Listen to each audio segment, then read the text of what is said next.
வணக்கம் மகர ராசி நண்பர்களே. மந்தகாரகன், நீதிமான் மற்றும் கர்ம வினைகளை தீர்ப்பவர் என்று போற்றப்படும் சனி பகவான் பராபவ ஆண்டான 2026 மீன ராசியில் வக்ர பயிற்சி அடைகிறார்.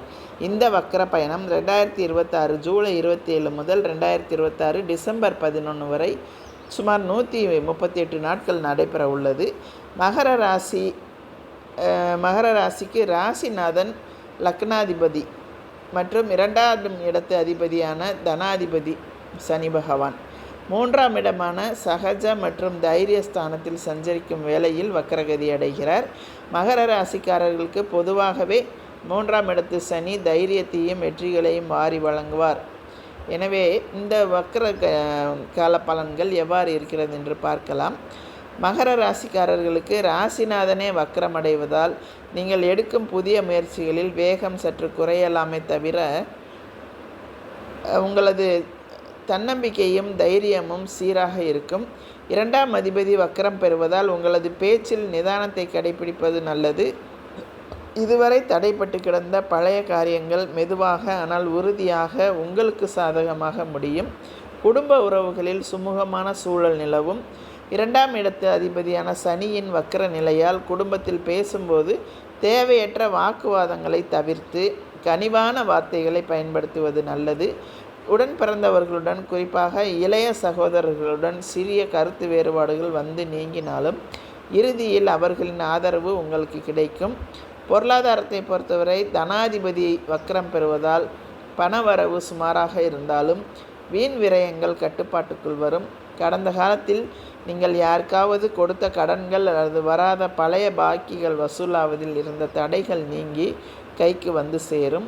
புதிய முதலீடுகளில் அவசரம் காட்டாமல் நிதானமாக செயல்படுவது நல்லது. வியாபாரம், தொழில் செய்பவர்களுக்கு போட்டிகள் குறையும். புதிய தொழில் ஒப்பந்தங்கள் கையெழுத்தாவதில் சில இழுபறிகள் அல்லது தற்காலிக தாமதங்கள் ஏற்பட்டாலும் இறுதியில் அது நல்லவிதமாகவே முடியும். வாடிக்கையாளர்களின் தேவைகளை புரிந்து கொண்டு செயல்படுவீர்கள். கூட்டு தொழிலில் இருந்த குளறுபடிகள் நீங்கும். உத்தியோகத்தில் இருப்பவர்களுக்கு இது ஒரு அனுகூலமான காலமாகும். உங்களது திறமைக்குரிய அங்கீகாரம் தகுந்த நேரத்தில் கிடைக்கும். சக ஊழியர்களிடம் இருந்த மறைமுக எதிர்ப்புகள் மற்றும் அலுவலக அரசியல் தற்காலிகமாக பின்வாங்கும்.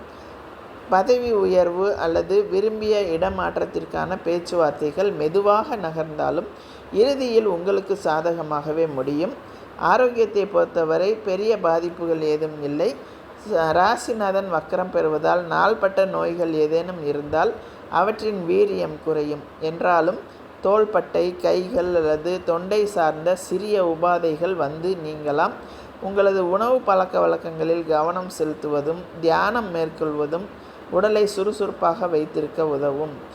மகர ராசி பெண்களுக்கு பொன், பொருள் அல்லது ஆபரண சேர்க்கைக்கான வாய்ப்புகள் உண்டாகும். குடும்பத்தில் உங்கள் ஆலோசனைகளுக்கு மதிப்பும் மரியாதையும் அதிகரிக்கும்.